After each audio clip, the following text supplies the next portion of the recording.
하나님, 저를 보고 계시니까. 저 여기 있습니다. 아프고 지치고 외로운데 그래도 여기 있습니다. 이 손을 받아주십시오. 아픈 손이지만, 부끄러운 손이지만 받아주십시오. 그 새벽이 오기까지의 이야기를 지금부터 여러분과 함께 걸어가겠습니다. 새벽 4시였습니다. 방 안은 아직 어두웠어요. 아무 소리도 없는, 냉장고 돌아가는 소리조차 멎은 것 같은 고요한 새벽이었습니다. 윤복순 권사님이 그 어둠 속에서 천천히 몸을 일으켰어요. 그리고 습관처럼 손을 이불에 짚었는데, 그런데 아프지 않은 겁니다. 며칠째 물만 닿아도 욱신거리던, 냄비 손잡이 하나 제대로 쥐지 못하던, 기도할 때 이를 악물고 억지로 들어올려야 했던 그 왼손이 아프지 않았습니다. 복순 권사님은 한동안 그 손을 바라보셨대요. 말이 나오지 않았습니다. 말보다 더 깊은 무언가가 먼저 가슴 안에서 차오르고 있었습니다. 슬픔의 눈물이 아니었습니다. 감사보다도 더 깊은, 이름 붙일 수 없는 그 무언가였습니다. 주님, 그 한마디만 나왔습니다. 그것으로 충분했어요. 그런데 여러분, 이 새벽이 오기까지 복순 권사님에게는 긴 겨울이 있었습니다. 너무도 빨리, 너무도 많이 잃어버린 계절이 있었어요. 기도도 되지 않고 말씀도 들어오지 않고 하나님이 나를 잊으신 것 아닌가 묻고 또 물었던 날들이 있었습니다. 그리고 그 모든 날들을 그분은 알고 계셨습니다. 그 새벽이 오기까지의 이야기를 지금부터 여러분과 함께 걸어가겠습니다. 샬롬 사랑하는 성도님들, 반갑습니다. 저는 윤엘리야 장로입니다. 그늘나무 벤치 채널에 오신 것을 환영합니다. 처음 오신 분들 참으로 잘 오셨습니다. 그리고 오늘도 다시 이 벤치로 돌아와 주신 성도님들 반갑고 또 감사합니다. 이 채널 이름이 그늘나무 벤치인 데는 이유가 있어요.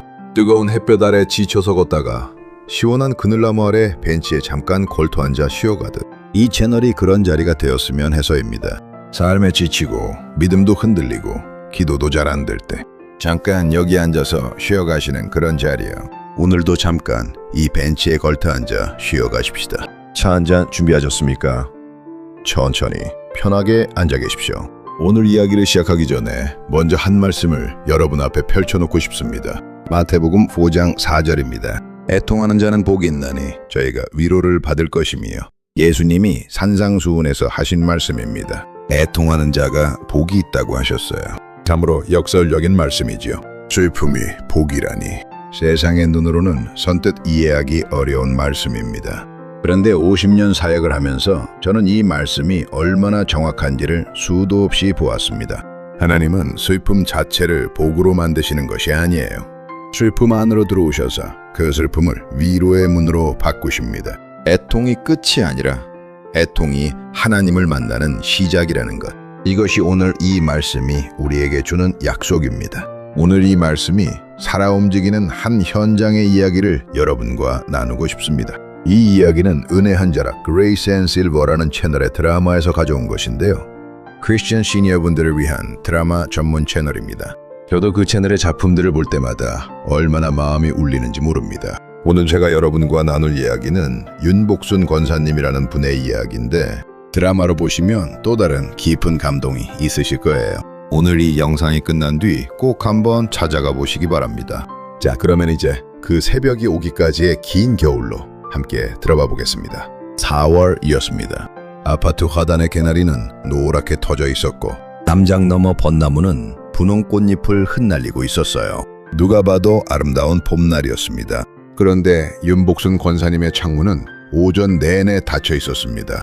73, 아직 정정하다는 소리를 들어오시던 분이었는데, 요즘 복순 권사님의 하루는 참 무거웠어요. 아침이 오면 일어나고 밥을 지어 먹고 설거지를 하고 소파에 앉아 창밖을 바라보다가 어느새 해가 기우는 그것이 전부였습니다. 그 무거움에는 이유가 있었습니다. 겨울 사이에 너무도 많은 것을 잃으셨어요. 40년 지기 정분 집사님이라는 분이 계셨습니다. 한평생 같은 교회 같은 구역에서 함께 신앙의 길을 걸어오신 절친한 벗이셨는데, 지난 겨울 폐렴으로 험하게 세상을 떠나셨습니다. 입원하신 지 열흘 만이었어요. 면회도 제한이 되어서 임종도 지키지 못하셨습니다. 마지막으로 나눈 것이 전화 통화였는데 그때 정분 집사님이 힘없이 웃으시며 이러셨대요. 복순아, 나 먼저 가도 서운해하지 마라. 거기서 기다릴게. 그런데 그것뿐이 아니었습니다. 그로부터 2달도 채 되기 전에 이번엔 12살 아래 막내 동생이 뇌졸중으로 쓰러지셨습니다. 사흘을 넘기지 못하셨어요. 어릴 적 복순 권사님이 업어 키우다시피 한 동생이었습니다. 동생이 떠난 날 밤 복순 권사님은 울지도 못하셨대요. 눈물이 나오지 않고 가슴이 돌처럼 굳어 있었다고 하십니다. 여러분, 이런 경험 해보신 분 계십니까? 슬픔이 너무 크면 오히려 눈물이 나오지 않을 때가 있습니다. 가슴이 그냥 굳어버리는 겁니다. 저는 50년 신앙생활과 사역의 자리에서 이런 상태를 마음의 겨울이라고 불러왔습니다. 봄이 와도 봄이 느껴지지 않는 계절, 찬송을 불러도 가슴이 조용한 계절, 기도를 해도 하늘이 막혀 있는 것 같은 계절. 그런데 여러분, 이것이 이상한 것이 아닙니다. 너무도 많이 잃어버린 사람의 마음이 자신을 보호하는 방식이에요. 그리고 중요한 것은 그 마음의 겨울을 하나님이 모르시는 것이 아니라는 겁니다. 오히려 하나님은 그 겨울 안에 가장 깊이 들어와 계십니다. 복순 권사님은 교회에 계속 나가셨습니다. 그러나 찬송가 가사가 눈에 들어오지 않았어요. 기도는 어디서부터 시작해야 할지 몰랐습니다. 설교는 귀를 스쳐 지나갔습니다. 그리고 소파 한쪽 끝에 앉아 그 옆 빈자리를 가끔 손으로 한 번씩 쓸어내리셨습니다. 아무 말도 없이 남편이 살아있을 때 앉던 자리, 정분 집사님이 놀러와 앉던 자리, 지금은 아무도 앉지 않는 빈자리, 그 가슴 가장 깊은 곳에서 말로는 차마 꺼내지 못한 질문 하나가 매일같이 맴돌았다고 합니다. 하나님, 저를 잊으셨습니까? 사랑하는 성도님들, 저는 50년 사역을 하면서 이 질문을 참으로 많이 들었습니다. 아니, 이 질문을 직접 하신 분보다 이 질문을 속으로 삼키고 계신 분들이 훨씬 더 많았어요. 그런데 제가 오늘 분명히 말씀드리고 싶습니다. 그 질문을 하고 계신다는 것 자체가 아직 하나님을 향한 끈을 놓지 않으셨다는 증거입니다. 하나님을 완전히 포기한 사람은 그런 질문도 하지 않습니다. 그 질문 자체가 신앙의 흔적이에요. 시편 기자도 그 질문을 했습니다. 시편 13편 1절에 보면 이런 귀한 말씀이 있죠. 여호와여, 어느 때까지니까 나를 영영히 잊으시나이까? 주의 얼굴을 나에게서 언제까지 숨기시겠나이까? 다윗이 쓴 시편입니다. 하나님의 마음에 합한 자라고 불린 다윗도 이 질문을 했습니다. 그리고 주목하십시오. 하나님은 이 질문을 하는 다윗을 꾸짖지 않으셨어요. 그 질문을 성경에 남기셨습니다. 우리가 같은 질문을 할 때 그래, 나도 안다, 나도 거기 있었다고 말씀하시기 위해서입니다. 여러분이 지금 그 질문을 하고 계신다면 여러분은 성경의 사람들과 같은 자리에 서 계신 겁니다. 그리고 그 질문에 하나님은 오늘도 대답하고 계십니다. 복순 권사님의 이야기를 통해서 그 새벽이 오기까지 조금 더 걸어가 보겠습니다. 복순 권사님의 손목 통증이 생긴 것은 그 무렵이었습니다. 냄비 손잡이를 잡다가 날카로운 통증에 놀라신 날, 복순 권사님이 가스레인지 앞에서 오랫동안 그 손을 바라보셨대요. 그리고 혼자 중얼거리셨습니다. 이제 된장찌개도 제대로 못 끓이는구나. 평생 밥을 지어온 손이었습니다. 남편 밥, 아들 밥, 구역 식구들 밥, 교회 행사 때 수십 명 밥을 지어온 손. 그 손이 냄비 하나를 제대로 들지 못하는 날이 왔어요. 그날 오후 복순 권사님은 자신의 두 손을 오랫동안 내려다보셨대요. 주름이 깊게 팬 손, 검버섯이 군데군데 올라온 손, 그리고 이런 생각을 하셨답니다. 이 손으로 기도했던 날들이 있었지.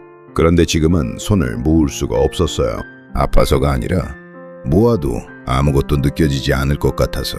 여러분, 손을 닫는다는 것은 그런 것입니다. 아무것도 잡지 않겠다는 것, 아무것도 기대하지 않겠다는 것, 더 이상 상처받지 않겠다는 것. 우리가 나이 들면서 겪는 가장 깊은 아픔 중 하나가 바로 이것 아닙니까? 너무도 많이 잃어버린 나머지 다시는 기대하지 않으려는 마음, 닫아버리는 마음, 기도가 안 된다는 것. 복순 권사님과 같은 이 고백을 저도 오래전에 한번 들은 적이 있습니다. 제가 막 장로로 피택되었을 무렵의 일입니다. 우리 구역에 연로하신 남 집사님이라는 분이 계셨는데 굉장히 열심히 신앙생활 하시던 분이었습니다. 그런데 어느 해 겨울에 남편분을 잃으시고 나서 반년이 넘도록 교회를 나오지 않으시는 거예요. 제가 신방을 갔습니다. 현관문을 두드렸더니 한참 만에 문이 열리더군요. 그분의 첫 마디가 이랬습니다. 장로님, 저 이제 기도가 안 됩니다. 어떻게 해야 하죠? 저는 그때 참 젊었고 뭔가 좋은 말씀을 해드려야 한다는 부담이 있었어요. 그런데 막상 그분 앞에 앉으니 말이 나오지 않는 거예요. 그래서 그냥 같이 한참을 아무 말도 없이 앉아 있었습니다. 1시간쯤 지났을까요? 제가 일어서면서 이렇게 말했어요. 집사님, 기도가 안 되신다고 하셨는데요. 그 안 된다는 것도 하나님께 말씀드리면 됩니다. 지금 생각해도 그때 제가 드릴 수 있는 가장 진실한 말이었다 싶습니다. 기도가 안 된다는 것, 말씀이 안 읽힌다는 것, 하나님이 멀게 느껴진다는 것, 그리고 솔직함 그대로 하나님 앞에 가져가는 것, 그게 기도의 시작입니다. 저는 50년 사역을 하면서 그걸 배웠습니다. 그 집사님과 마찬가지로 복순 권사님도 그 기도의 자리로 돌아오는 길이 바로 이 고백에서 시작되고 있었습니다. 다만 아직 본인은 그것을 알지 못하셨을 뿐입니다. 그날 밤 복순 권사님은 창밖을 바라보셨습니다. 하늘에 별이 없었어요. 구름이 잔뜩 끼어 있었습니다. 그런데 이런 생각이 드셨대요. 구름 위에 별이 있다는 것은 알고 있다. 다만 지금은 보이지 않을 뿐이다. 다친 손 안에도, 다친 하늘 너머에도 하나님은 계실 것이라는 그 생각이 밤새 마음 한귀퉁이에서 꺼지지 않고 남아 있었습니다. 작은 불씨처럼. 저는 이것이 은혜라고 생각합니다. 우리가 아무리 하나님을 잊어버린 것 같아도 하나님은 우리 마음 한귀퉁이에 작은 불씨 하나를 꺼뜨리지 않고 두고 계신다는 것. 이사야 42장 3절에 이런 귀한 말씀이 있죠. 상한 갈대를 꺾지 아니하며 꺼져가는 등불을 끄지 아니하고 상한 갈대, 꺾일 것 같은 갈대. 복순 권사님이 바로 그 상한 갈대였습니다. 너무도 많이 잃어버려서 기도도 안 되고 말씀도 안 읽히고 손목도 아프고 된장찌개도 못 끓이는, 그러나 꺾이지 않았어요. 왜입니까? 하나님이 잡고 계셨기 때문입니다. 꺼져가는 등불, 바람이 불면 꺼질 것 같은 그 불씨. 복순 권사님 마음속에 그 불씨가 아직 있었습니다. 하나님이 끄지 않으셨어요. 그분이 손으로 막고 계셨기 때문입니다. 여러분, 지금 이 말씀이 복순 권사님의 이야기에만 해당하는 것이 아닙니다. 지금 이 영상을 보고 계신 여러분 중에도 스스로 꺼져가는 것 같다고 느끼시는 분이 계십니까? 강한 갈대처럼 부러질 것 같다고 느끼시는 분이 계십니까? 하나님은 그 불씨를 끄지 않으십니다. 지금 이 순간도 그분은 손으로 막고 계십니다. 그런데 여러분, 하나님은 우리가 그 자리에 홀로 있도록 내버려두지 않으십니다. 반드시 누군가를 보내십니다. 복순 권사님에게도 그 사람이 왔습니다. 정숙 집사님이라는 분이었어요. 어느 날 반찬통을 들고 찾아오셔서 냉장고를 열고 반찬을 차곡차곡 넣으시며 이러셨대요. 복순아, 나 다음 주 월요일에 복지관 걷기 모임 나가는데 같이 가자. 안 된다는 소리 하지 마라. 이미 너 이름 등록해뒀다. 이런 친구가 있으십니까? 안 된다는 말도 듣지 않고 이미 이름을 등록해둔 친구. 살아보니 이런 친구 한 사람이 참으로 크고 귀한 선물이더라고요. 우리가 스스로를 가두고 있을 때 손을 잡아 끄는 사람, 하나님이 그 손을 통해 우리를 이끄시는 것입니다. 어쩔 수 없이 나가셨는데 두 바퀴째를 돌다가 앞 사람을 피하지 못하고 발이 엇갈려 손을 먼저 땅에 짚으셨어요. 민망하고 얼굴이 화끈거리고 눈물이 나올 것 같으셨대요. 이 나이에 남들 앞에서 넘어지다니. 집에서 나오지 말았어야 했다. 나 같은 늙은이가 여기까지 나와서 무얼 한다고. 그 마음 여러분도 아실 것입니다. 밖으로 나섰다가 대래 상처를 받을 때 그 서러움을요. 그런데 그때 정숙 집사님이 등을 쓸어내려 주시며 조용히 말씀하셨대요. 복순아, 넘어진 게 아니야. 잠깐 멈춘 거야. 이 말이 이상하게 가슴에 걸렸다고 합니다. 넘어진 게 아니라 잠깐 멈춘 것. 어쩌면 지난 몇 달의 자신도 넘어진 것이 아니라 잠깐 멈춰 계신 주님 앞에 서 있던 것일지도 모른다는 생각이 스쳤다고요. 아주 잠깐이었지만 그 생각은 오래도록 꺼지지 않았습니다. 여러분은 어떠십니까? 혹시 지금 자신이 넘어진 것이라고 생각하고 계신 분이 계십니까? 진앙이 무너진 것이라고, 하나님과의 관계가 끊어진 것이라고. 그런데 어쩌면 그것은 넘어진 것이 아닐 수 있습니다. 잠깐 멈춰 있는 것일 수 있어요. 그리고 멈춘 자리에서 다시 일어서는 것, 그것이 신앙의 회복입니다. 그 주일 예배에서 결정적인 일이 일어났습니다. 담임 목사님이 누가복음 7장 나인성 과부 이야기로 설교를 시작하셨어요. 아들을 잃고 성문 밖으로 나가는 여인, 그 여인에게 예수님이 먼저 다가오셨다는 이야기. 목사님이 이렇게 말씀하셨답니다. 경거님들, 예수님은 그 과부를 기다리지 않으셨습니다. 먼저 가셨습니다. 그 여인이 예수님을 찾아온 것이 아니라 예수님이 그 여인을 찾아가신 겁니다. 우리가 너무 지쳐서 하나님을 찾을 수 없을 때 하나님이 먼저 우리를 찾아오신다는 것. 오늘 이 말씀이 그것을 말하고 있습니다. 저는 이 드라마 속 목사님의 설교 장면을 보면서 한참을 멈추지 않을 수 없었습니다. 하나님이 먼저 오신다는 것. 50년 사역을 하면서 수없이 들어온 말씀인데 복순 권사님의 이야기와 겹쳐지니까 이 말씀이 또 새롭게 가슴에 들어오는 거예요. 9. 성과부에게 먼저 가셨던 그 예수님이 지금 이 시대에도 복순 권사님에게 먼저 가고 계셨다는 것. 그리고 오늘 이 자리에 앉아 계신 여러분에게도 먼저 오고 계신다는 것. 기도 시간이 되었을 때 목사님이 잠깐 멈추셨대요. 그리고 천천히 말씀하셨습니다. 오늘 이 자리에 많이 지치신 분이 계십니다. 사랑하는 사람들을 이루시고 너무도 빨리, 너무도 많이 이루셔서 이제는 기도도 잘 안 되시는 분이 계십니다. 하나님이 나를 잊으신 것 아닌가? 나는 믿음이 없는 사람인가? 그런 생각에 오랫동안 혼자 계신 분이 계십니다. 그분께 주님이 말씀하십니다. 나는 너를 잊은 적이 없다고. 네가 아침마다 전화기를 들었다 놓는 것을 내가 보았다고. 네가 성경책을 펼치지 못하고 덮어두는 것을 내가 알고 있다고. 네가 혼자 밥상도 제대로 못 차리고 식빵으로 때우는 것도 내가 거기 있었다고. 복순 권사님의 눈에서 눈물이 흘러내렸습니다. 한 줄기가 아니었어요. 소리 없이, 그러나 멈추지 않고 쏟아졌습니다. 그리고 옆에 앉은 정숙 집사님이 살그머니 손을 내밀어 복순 권사님의 손을 잡아주셨는데 이번에는 뿌리치지 않으셨대요. 예배가 끝나고 한참 만에 복순 권사님이 낮은 목소리로 말씀하셨답니다. 정숙아, 하나님이 나를 보고 계셨나 보다. 그렇습니다, 성도님들. 하나님은 보고 계셨습니다. 그 텅 빈 아침들을, 그 다친 손목을, 그 식빵 한 조각의 아침을 한순간도 빠짐없이 다 보고 계셨습니다. 예레미야 29장 13절에 이런 말씀이 있죠. 너희가 전심으로 나를 찾고 찾으면 나를 만나리라. 전심으로 찾으라고 하셨습니다. 그런데 그 전심이라는 것이 완전한 마음, 완벽한 믿음을 말하는 것이 아닙니다. 아프고 깨진 마음 그대로, 그 마음의 전부를 가지고 나오는 것을 말합니다. 복순 권사님이 예배당 뒷자리에 앉아 눈물을 흘리신 것, 그것이 전심이었습니다. 말 한마디 못하고 그냥 앉아 계셨던 것, 그것도 전심이었어요. 여러분도 그렇습니다. 지금 이 자리에서 이 영상을 보고 계신 것, 그것이 이미 전심입니다. 하나님은 그것을 알고 계십니다. 집으로 돌아온 복순 권사님은 오래된 기도 방석을 장롱 옆에서 꺼내셨습니다. 얼마나 오래 쓰지 않으셨던지 먼지가 일었다고 해요. 그 방석을 바닥에 펴고 무릎을 꿇으셨습니다. 오랜만이라 무릎이 아팠지만 그래도 꿇으셨어요. 눈을 감으셨는데 무슨 말을 해야 할지 몰랐대요. 그래서 이 한마디만 하셨습니다. 하나님, 저 여기 있습니다. 그것뿐이었어요. 그러나 그것으로 충분했습니다. 여러분, 이것이 기도입니다. 긴 기도, 잘 정리된 기도, 눈물 흘리는 기도만이 기도가 아니에요. 하나님, 저 여기 있습니다. 이 한마디가 기도입니다.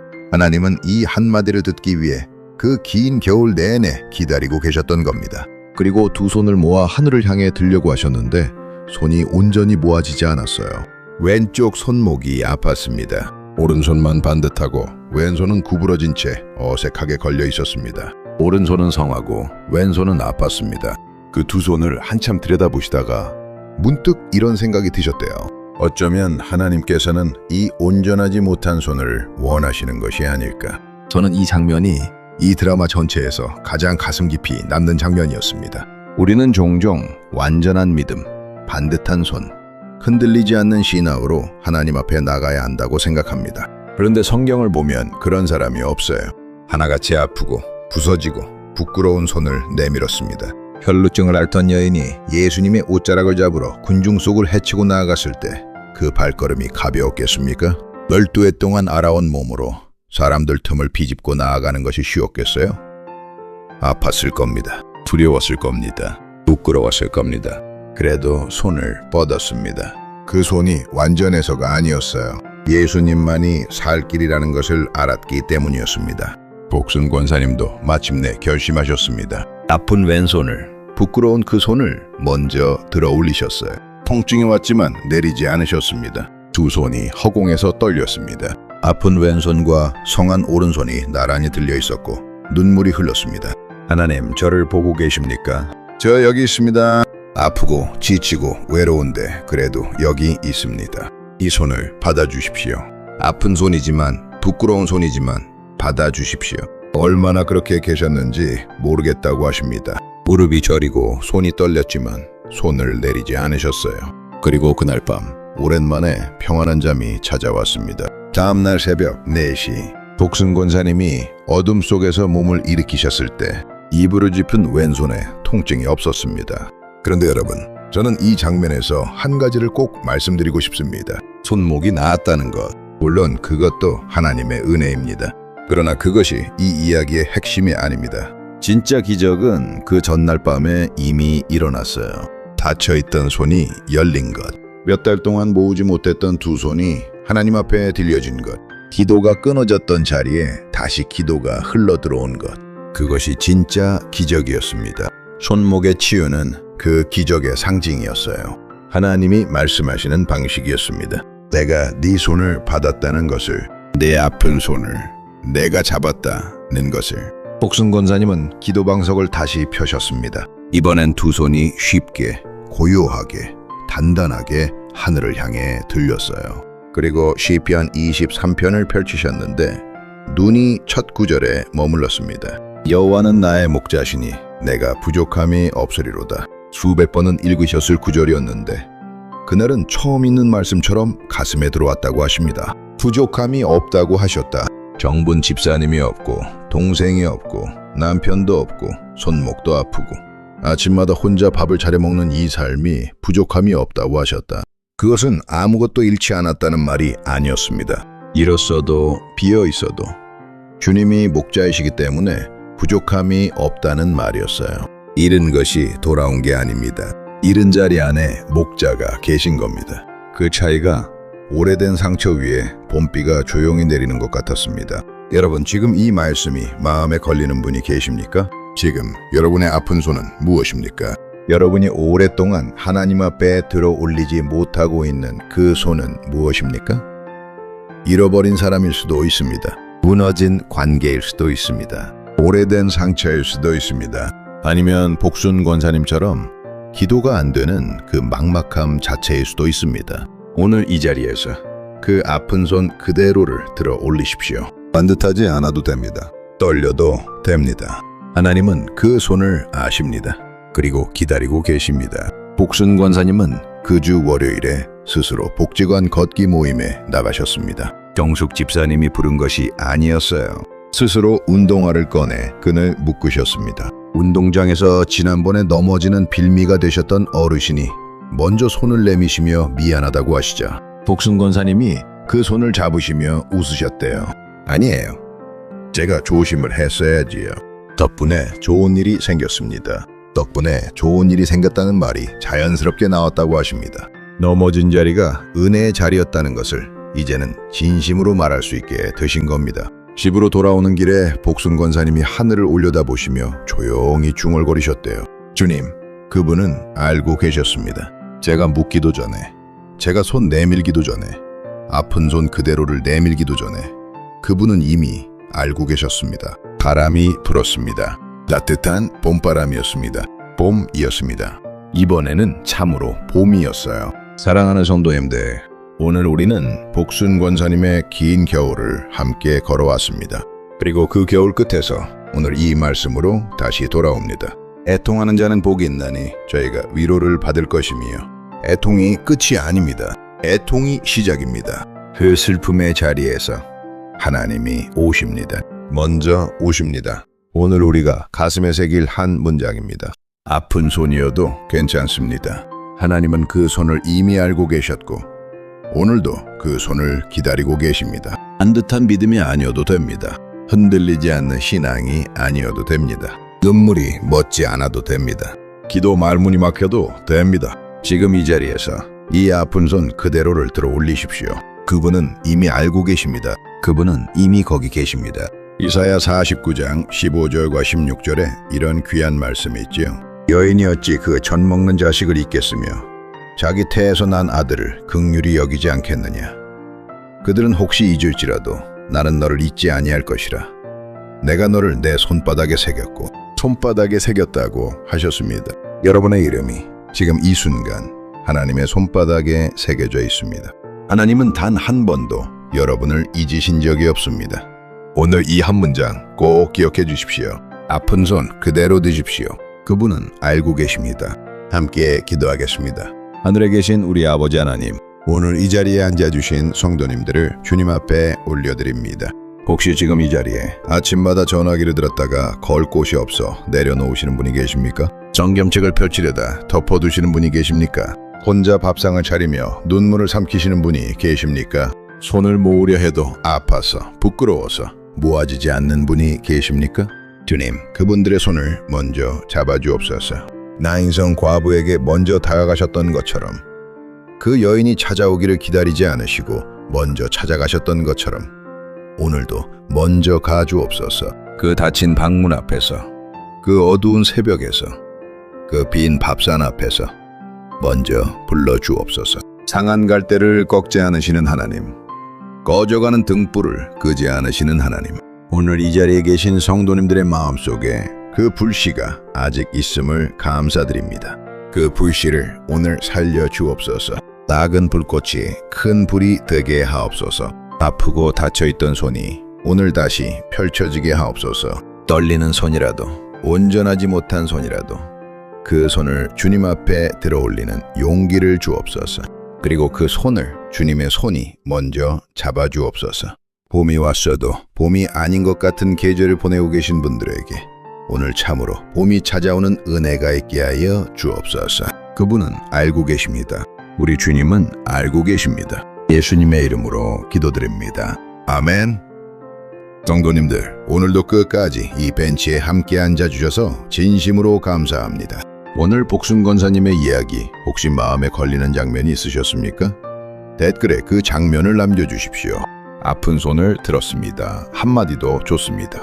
그 한마디가 같은 자리를 지나고 있는 다른 성도님께 얼마나 큰 위로가 되는지 모릅니다. 오늘 이 이야기의 원작 드라마는 은혜 한 자락 그레이스 앤 실버 채널에 있습니다. 오늘 영상 아래 링크를 달아두겠습니다. 드라마로 한 번 더 만나시면 은혜가 배가 되실 거예요. 이 영상이 지금 마음에 걸리는 누군가에게 닿을 수 있도록 조용히 한 분께만 보내주십시오. 그것으로 충분합니다. 다음 주에도 이 벤치에서 여러분을 기다리겠습니다. 샬롬.